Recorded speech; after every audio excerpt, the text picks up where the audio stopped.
welcome back to Push to Be More. I'm your host, Matt Edmondson, and we're going to get into another one. Yes, we are. Another great conversation about what it means to push to be and what more looks like. Push to be more. And to do that, we are going to be chatting with Hunter? No, we're not. Hunter Patrick. Let me get his name right. From the Greenville happiness community.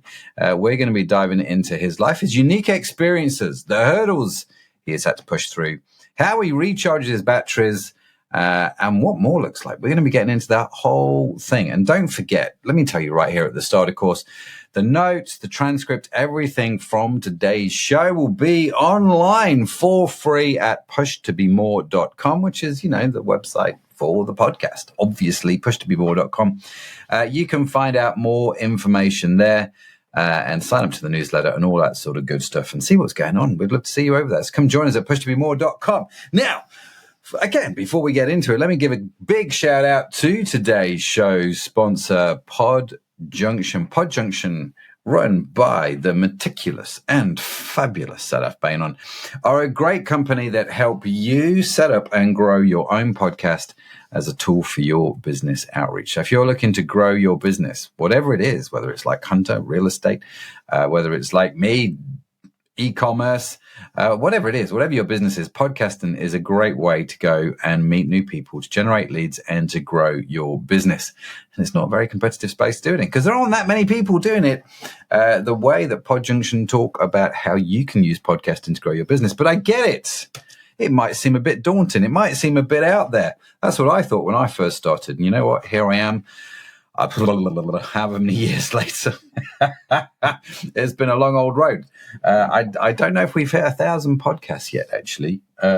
Maybe we have. Maybe we've got. We should just double check. We've done a lot. But the bottom line is, love podcasting. It's great, and you do get better at it. So go check them out at podjunction.com.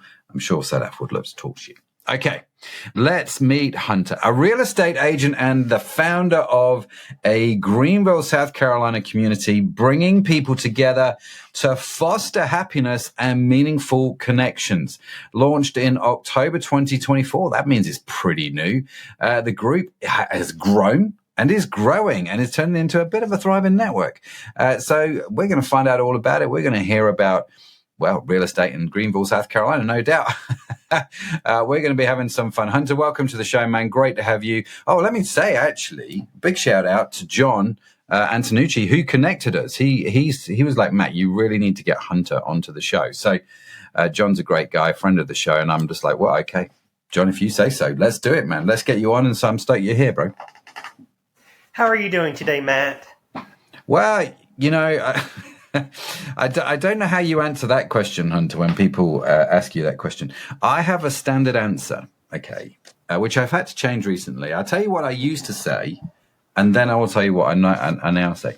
So I used to say to people who would ask me that question, depending on obviously who they were, I would say, well, you've got to be doing all right when you're this good looking. Okay. Because it's just one of those sort of shocking answers and people are like, oh, that's interesting. But my wife has instructed me to say, you've got to be doing all right when I'm married to the woman that I am married to. And so I'm doing really well because of my beautiful wife. And so, yes, no, it's I'm doing super well. Thank you for asking. I don't know if those answers help you in any way. Exact same thing here. And why not? Why not? Well, before we get into it, let's start with our first big question that I like to ask everybody at the start of the show. Like I said a few seconds ago, this show is sponsored by the wonderful Pod Junction, which specializes in helping people set up and launch their own podcast to grow their own business. I've said that so many times, I'm getting way too fast at saying it. I'm very sorry, Pod Junction. But the question we like to ask is, if you had your own podcast, Hunter, if you could set up a podcast and you could have anybody as a guest on your show, those that are alive, those that have passed away, past or present, makes no odds. The only requisite is they've had to have a big influence on your life. Who would be your number one guest and why? My number one guest would be Mr. Rogers. Mr. Rogers, as in Roy Rogers. Fred Rogers.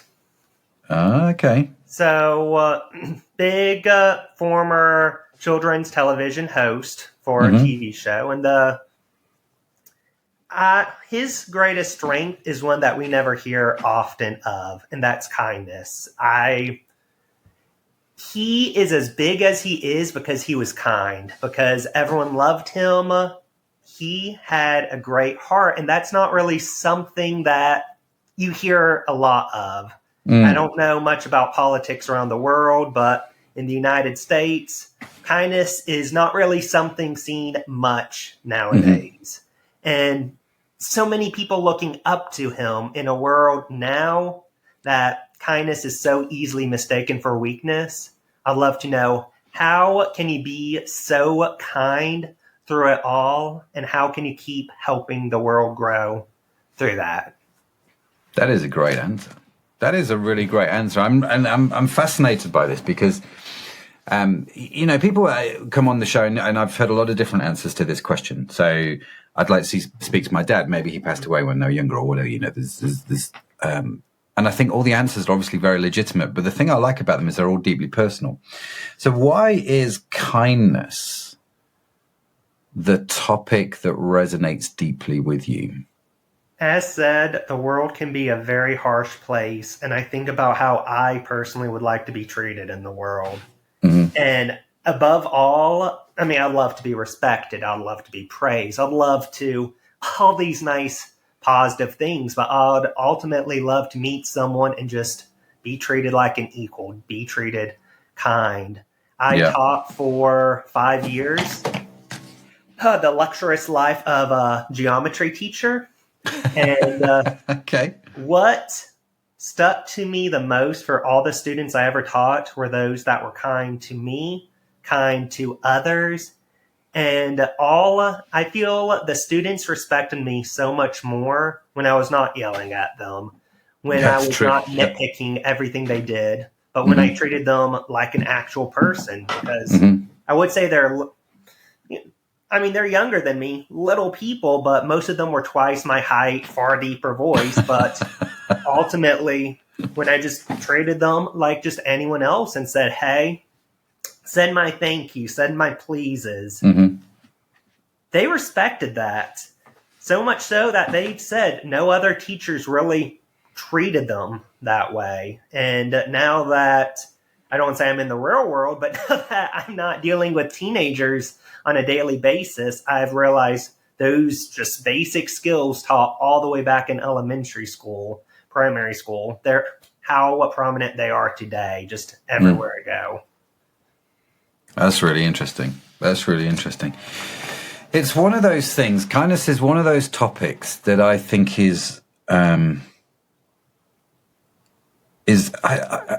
I don't know. I'm just racking my brain now, trying to think of when the last good conversation we had about this topic was. Kindness. It's not one of those things that I've heard talked about a lot. I think it's a very important topic, and I think being kind is very important. What does kindness though look like to you? You say you wanted to be treated kind. You obviously, with the kids, you were kind to them, but what does kindness look like in the real world? Kindness can be something as simple as just looking someone in the eye and treating them with respect, treating them like an equal, not going out, getting out your phone and just hold on. Okay, so I got a text. Not Mm-hmm. constantly looking at your phone, because that's what so many conversations are now in this phone era. So many things are just people Mm. distracted on their phone, distracted with this, distracted with that, headphones in, them giving you the finger to hold up, let me finish something. It's Mm-hmm. kindness is giving someone what we have so little of in life, and that's time. That's a really giving what we have so little of, which is time, is kindness. Yeah, I see that. I see that because we do live in a world where actually it is quite attention grabbing in so many ways. Everything's seeking for our attention. So your attention seems to be a more and more valuable commodity, doesn't it? And being generous with your time then seems to be kind. And I think it also stems to what you said a second ago with that's how you want to be treated, right? So I think as human beings, we all want to be treated with kindness. Whether that means that we are all kind people, I think is an interesting one, isn't it? But I would say yes, I totally agree. Being generous and caring, especially with your attention, is part of what kindness is. Because you're saying to the person in front of you, actually, you're important and you matter right now, more than this text message on my phone, really. Which I think is quite lovely, actually. And how do we bring kindness back? I actually, about a month ago, started writing. I can't talk today. I started writing an article about what kindness looks like in business. I was intrigued by, especially e-commerce, which is, where I operate. And actually how kindness, random acts of kindness can have a big impact on your business's bottom line. But you've obviously seen it work well in teaching. You obviously saw the impact on the kids it had when you were kind, right? It's also such a tricky thing trying to balance kindness and strength. Because when teaching, some students could easily mistake kindness for, okay, he's weak, he can't do this, he can't do that. When in reality, being kind is probably one of the strongest things anyone can do. Just needs to be consistent and keep with the good values that students need, the discipline. And how do you balance that for helping someone grow to be better, but still treat them the way they deserve? It's one of the most valuable skills, but also probably one of the hardest skills anyone can master. Yeah, I can see that. And actually, I don't know of any. I mean, talk about the concept on weakness. I don't know actually of many leadership books, business books, many those style of books, which say actually one of the things you really need to strive to do every day is to become more kind. And maybe it should.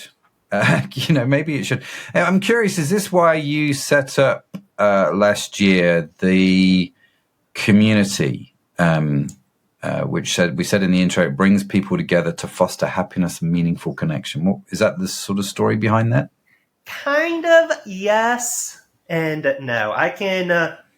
I don't want to just start talking for about 20 minutes nonstop without hearing you as well, but I can just go through a quick rundown about what everything is and just some origins and all of that.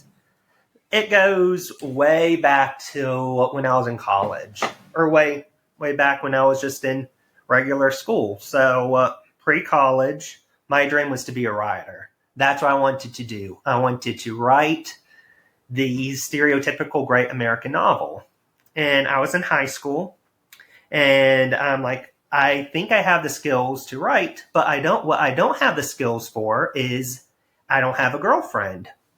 And that was important to me. So I took French in high school, thinking that'll be the thing that'll get me a girlfriend. It didn't. So I went to college to be a writer, but I'm still I still don't have a girlfriend. So I started majoring in French. And when I majored in French, did I realize I can't really speak French. So I started struggling with that. But I bring that up because I still wanted a girlfriend. So in college, I created a group where I'm like, okay, people like kind people. So what should I do? And I'm like, I can create a group all about building positivity. It was 8-9 years ago. I was in college and I created this positivity club. It was just a club in high school or club in college, not anything too crazy. But what I realized quickly was I was trying to bring positive attributes this wasn't just to get a girlfriend, obviously, but it was to better myself so I could be the ideal person, not for anyone else, but for me. And for this positivity group, what I noticed quickly was the people that it attracted. We had the stereotypical loners who liked absolutely no one, some of the stereotypical goth people, and then we had the sorority girl. We had the popular, we didn't have a football team, but the popular athletes. And we had a good mix of every specific branch of people, and they all came together for a common goal. And I'm like, okay, this is interesting. And I talked to them, and they're like, we need positivity in life. We need positivity in life. And I love that. That was probably the thing I was most proud of, excluding, of course, marrying my wife. And yeah, probably what I'm most proud of was creating that group in college. Fast forward, I wanted to be a French teacher. That didn't work out. I became a math teacher for 5 years. I was absolutely miserable. And I made a career transition into being a real estate agent because that was probably, besides writing and public speaking, one of my biggest dreams in life is to be a realtor. I made the switch and I realized I had a lot more free time on my hands. And I'm like, well, what should I do with this free time? I think back to college with my positivity club and how happy that made me and how happy it made others. And I'm like, well, first off, I'm not in college anymore. I'm in a very large, I don't want to say it's a large city, Greenville, but it's a good sized city. But I'm like, okay, maybe there's something I can work with. Maybe there's not really anything like that, but dealing with positivity is not really something I felt was good for my life at that moment. I don't know about you, but when I hear the word positivity, for some reason, one of the first things I think of is the word toxic in front of it. I don't know why my mind goes to toxic positivity, but that's just a big thing where being positive's a great thing, but I just don't think that's what anyone needs. And I'm like, well, what's around those lines? And I'm like, well, what do I do? What's my goal in life? If someone sat me down and they said, Hunter, what would you like to do for the rest of your life? I'm like, I just want to be happy in life. That's all I want to do.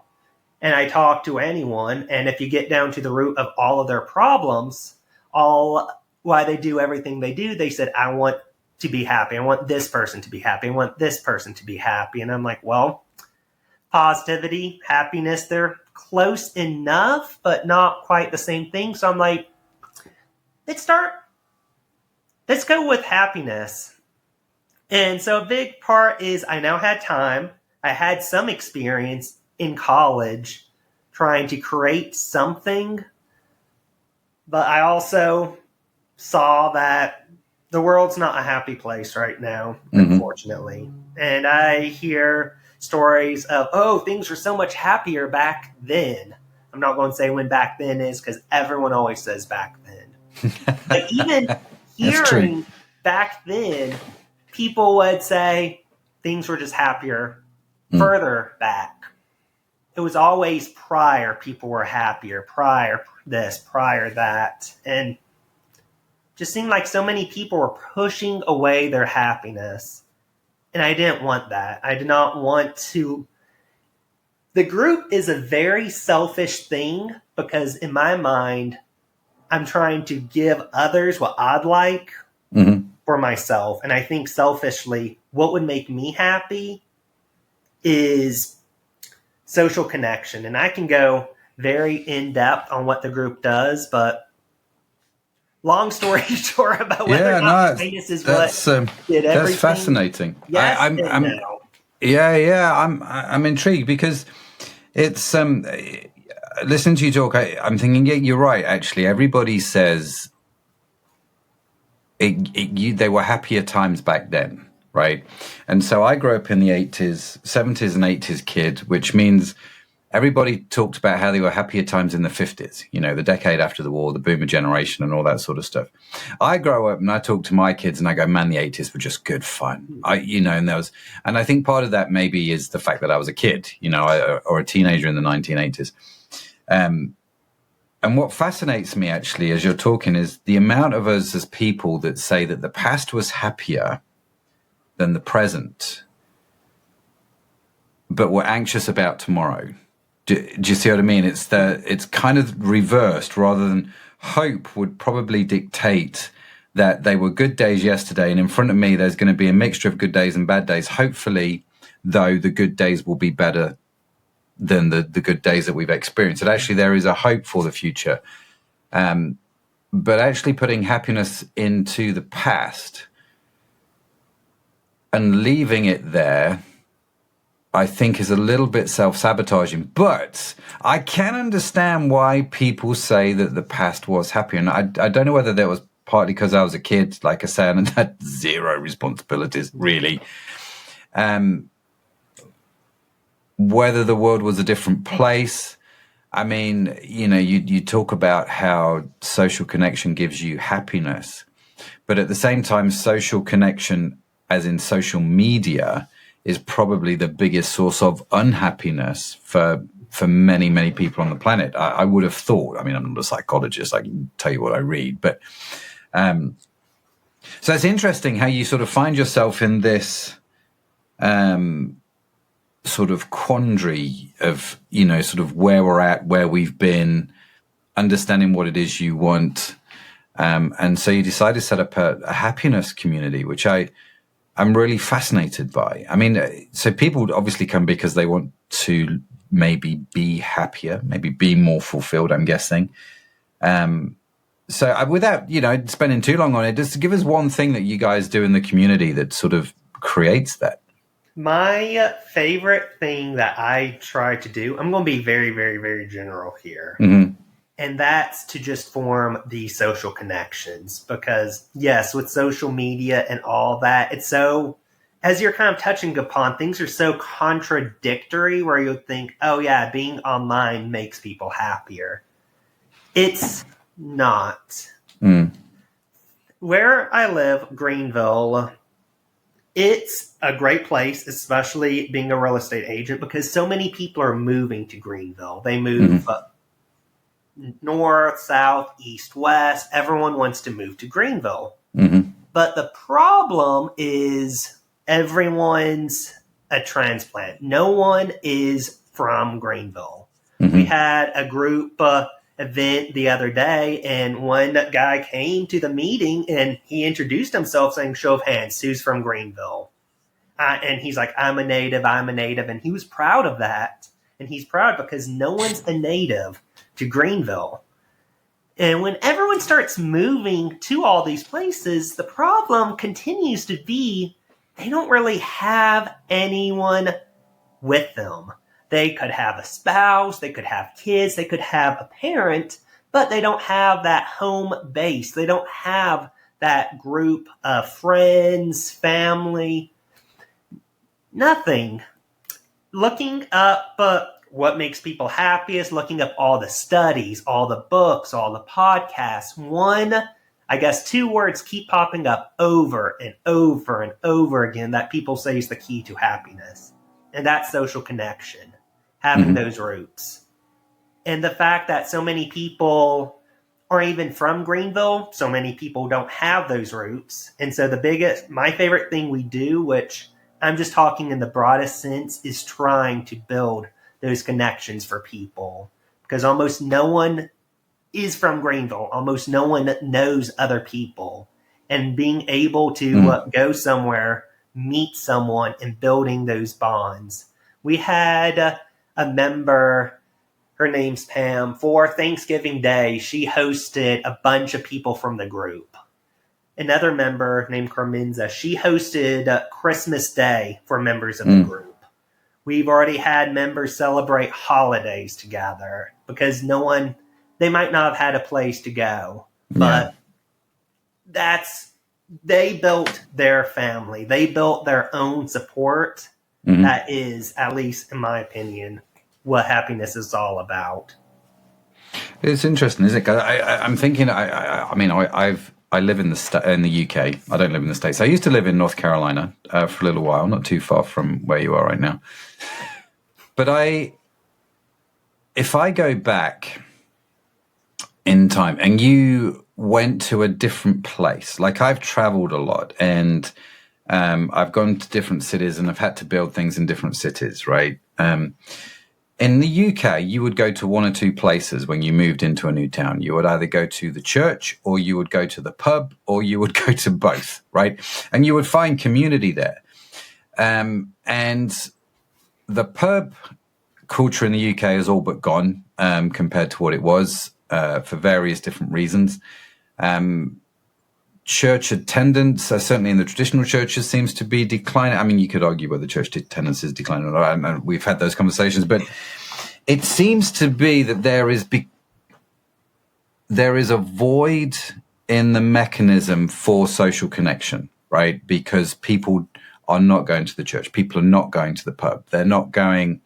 they're going to they're not even going to the big shopping malls anymore either. Everyone's buying everything online. So you're not even going to the local shop. The village I grew up in, I knew who owned all the shops, who the butcher was, the greengrocer, the newsagent. I would go in those stores and I would know them by name and they would know me by name. And that's a really important part that you're saying, actually, because that's part of the community that's missing, isn't it? It's just that I don't see that much these days. Everyone sort of lives their own life, in their own sort of self-contained bubble, rightly or wrongly. It's not a judgment, it's an observation. And I'm intrigued that you've sort of put two and two together here and gone, well, actually, social connection is super key to happiness, which I would firmly advocate.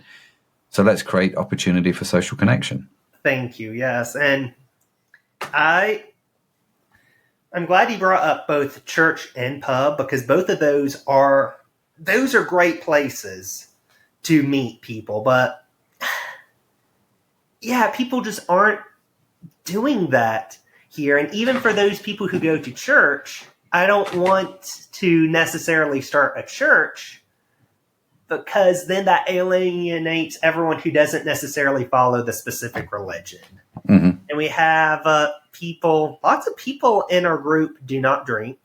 A lot of people in our group might not follow the same religion. We have people from 20s all the way through, I don't want to guess anyone's age, but... yeah, they're listening now, so be careful. Yeah, we have a wide range of ages, and that to me was important. I see some social groups online, but a lot of these social groups are so oddly specific. Like, oh, we're big fans of biking. Let's just bike. Oh, we love hiking. And I see these very specific things that people really love. And I'm like, if you go to a family reunion, what are the odds that everyone in your family loves the exact same thing? That's great for you to have a specific hobby, but you're not going to necessarily marry someone who is the exact same person as me. And I wanted something a bit broad for that sense. So we could get all these different opinions and we could discover life like a true family together. Yeah, no, it's great. It's great. So along the way, Hunter, you've done college, you've got married, you've not enjoyed your maths career. You're now into real estate. What's the biggest challenge that you sort of had to work through? I did not care for teaching at all. And people ask me all the time, what was wrong with teaching? Was it other teachers, parents, students, administration? I was at easily, hands down, my dream high school to work at. I turned down another job opportunity that was a better high school because I'm like, this is it. This is my dream school. I did not want to work anywhere else. And it was this would have been a dream for so many teachers. And I realized early on in teaching in there, if I was not happy at my best teaching job, the problem was me. And the biggest struggle I've fought is just trying to come to terms with who I am and come to terms with going over the hurdles and taking the scary steps, because I was not really living a luxurious life as a teacher by any means, but I was living a safe life, and I enjoyed the safety net of teaching with a very steady income. I was enjoying a lot of steadiness, like, oh, I knew what to expect every day. Oh, this is what life didn't have surprises, and that I was enjoying. But the trouble came in March. I got married, and I was so happy with my wife, and she knew how much I hated teaching. And I came back the day from our honeymoon, and I realized and thought about it. I'm like, this is not how I start a family. This is not how I'm not happy. And my being unhappy is not just going to hurt me, but I'm going to bring that home to my wife. And that's not how I start a marriage. My wife deserves better. And the biggest struggle is talking to her encouraging me to take the risky step of leaving a steady job for real estate, which is so very unsteady.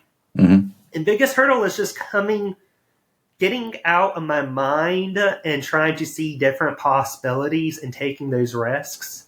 Listening to my wife, who turns out she's almost always right. Hopefully she didn't hear that. But hearing... They all know it, Hunter. All our wives know it. It's just a given fact. But hearing that, listening to her, and taking those risky steps and just telling myself, it's better to live in the unknown than live in my own personal hell. And that's probably the biggest, hardest step I've ever had to do, is just getting out of my own head and taking that leap. Any regrets? I was thinking last night about where I was a year ago versus where I am today. I might not be teaching. I might not have that teaching paycheck, but I'm so happy. I don't remember. This last Christmas was probably the happiest I've ever felt since maybe middle school. I can see that I am helping so many people right now. I'm helping myself. I'm getting to be on a podcast just as yours. I've been listening to it, and I'm like, this is a very big deal that you get to do this, and all the guests you have, and that I'm here now. This is something I could only dream of. I don't think I would ever have a single regret for the life I have now versus the life I had then. Well, that's good. It's usually a very good sign. So you got married in March. Did I hear that right? March 24th? I did. Well, congratulations. Thank you. That's awesome. So you're 10 months married at the time of recording. How's that going? Still married. That's going it's going well. I've been with my wife. We were engaged for 4 years. I've been dated for 3. And so we're approaching being together for 8 years. And this 1 year married, I did not think things could get better than what they could. And my wife proved me wrong yet again. This has been such a phenomenal 10 months with her. And both of us strive so hard, knowing, and we've never been married for, say, 30, 40 years, but knowing so many couples just stop trying. And so we're not trying to overdo things, but we're trying to make sure that we can keep showing each other love, showing each other appreciation, and really build those strong building blocks. And it's been great just seeing someone who supports me the way she does. And I can tell that she sees how much I love and appreciate her. Being married to her has just been undeniably the greatest blessing in my life. That's lovely to hear. Lovely to hear. I get it. You know, I've seen a lot of people get married over the years, and I've seen a lot of people get divorced over the years, and it's always a shame. And you know, there are many reasons for it, but I love what you said. You know, people stop trying, and they either live with that or they don't. But I think for me, the secret to a happy marriage is to court your wife. It's old-fashioned language. Is actually to, you know, like when you were dating, you would do things. You would chase her. You would make her feel unique and special. You would court her. It was a very old-fashioned word, and I love it. You court your wife. That's what you do, which takes effort and it takes intentionality. And I think, yes, it changes as you get older. We've been married 27 years this year, so a good old chunk of time. And I think I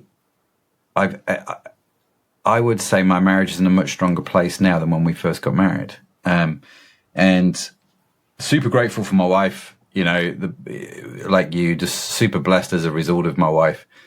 But it's not automatic, is it, marriage? And I think that you do have to try, and you do have to keep putting the effort in. And when you stop putting the effort in, that's usually a sign, not that it's over, but that maybe you need to redress your thinking a little bit. You know, it's that kind of thing. I know you do the social connection. That's obviously one of the things that makes you happy. But what else do you do, Hunter, to sort of recharge your batteries, to fill your tank, as it were? What does that look like for you? I recently joined Toastmasters. I don't know how big that is in the UK, but just a place for me to go practice public speaking, because that's a big love of mine. And that's been absolutely great. I've been having time of my life there, and it's recharging me in the sense, yes, I have to be charged to do a lot of that stuff, but it's recharging in the fact that I get to feel like I can be myself and recharge who I am as a person, if that kind of makes sense. I love taking long walks on the beach. I love sipping on pina coladas and, you know, just I do enjoy walking. Walking's probably the biggest way I refresh. I remember I was in elementary school, and I just love to walk and pace. And I had a family member, and they're like, "What are you doing?" I'm like, "I'm taking a walk. And this is how I recharge." And they're like, "You're 8. What do you have to recharge on?" But walking, I am someone of a specific age group, so I do enjoy video games. I love to read comic books. I'm also someone of a specific age, but read various leadership books that I'm a big fan of. Biggest thing is to try to get out of my head and learn and grow into being a better person. Those are my biggest ways that I like to recharge. Yeah, I think it's an interesting statement, isn't it, that actually some people are just so busy, all they want to do is sit on the couch and watch Netflix. But there's something about doing something that challenges you and helps you learn and helps you grow, which I find deeply rewarding. And it doesn't even have to be related to work. So I've mentioned on the show a few times, I really like woodwork. You know, I have a little wood shop, and I'm often tinkering in that, you know, as my downtime, but pushing myself in terms of learning new techniques, trying new things, doing new things. That's all part of the enjoyment, you know, and I think it's a wonderful thing to have. So what does growth look like for you? What does more look like? If you could, you know, get out your crystal ball and look at 5 years' time, what's the achievements? I love the word growth. I love growing. Talked about for my happiness group, a big thing is belonging. Another big thing for us is growing. And to me, growing, that progression of being better and better helps happiness so much when you know that you're heading to a specific direction.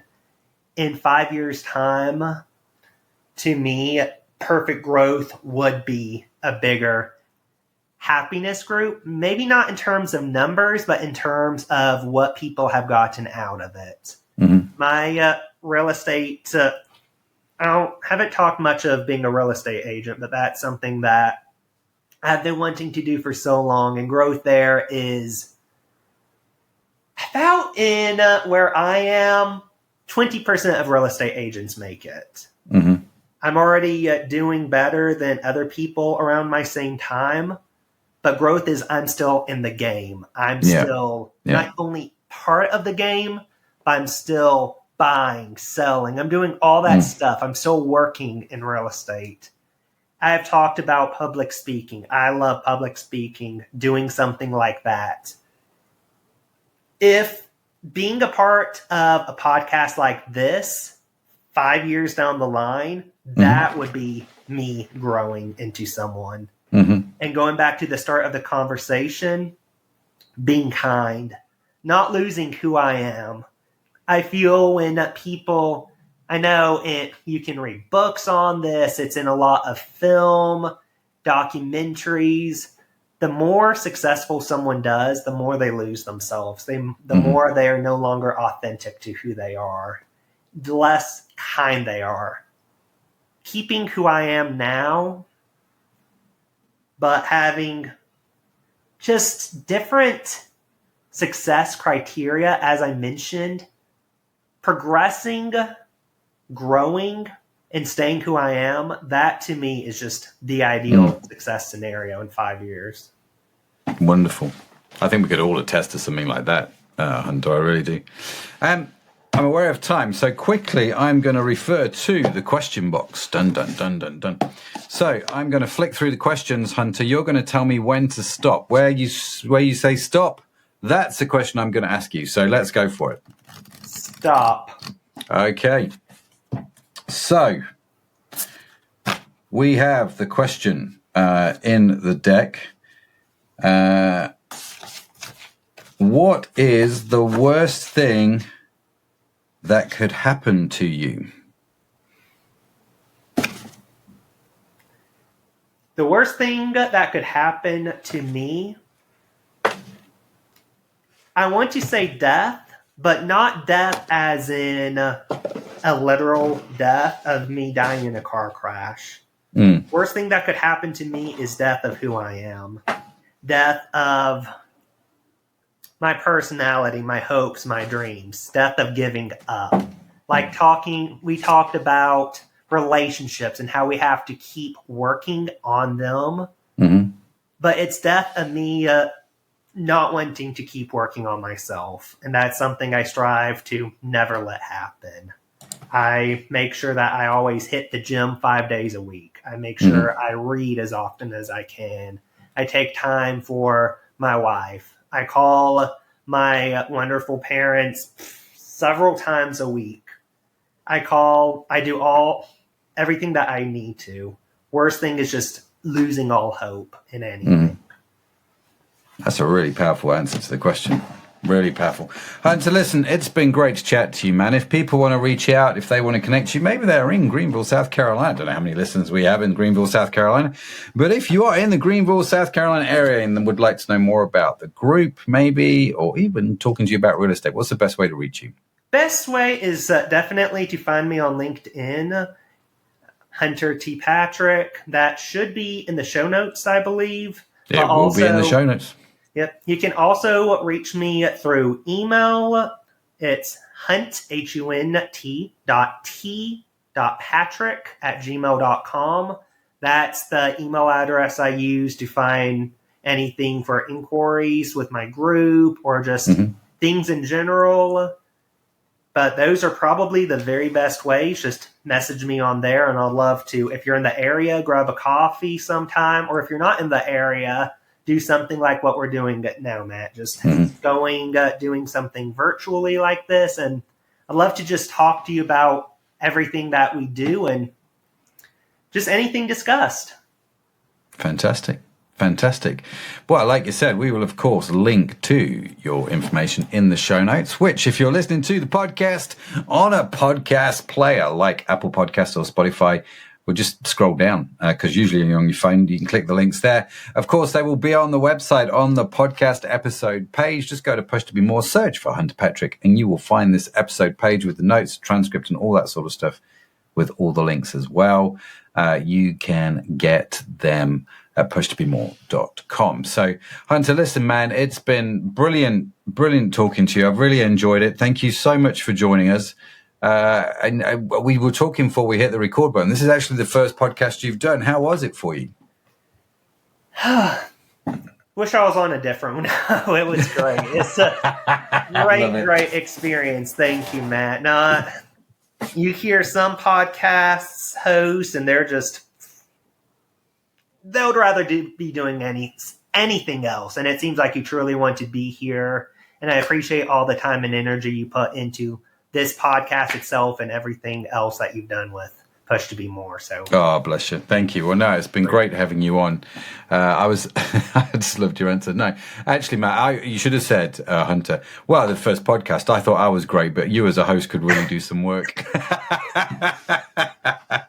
That'll be my next response. Yeah. Brilliant. Absolutely brilliant. And to listen, thank you for coming on, man.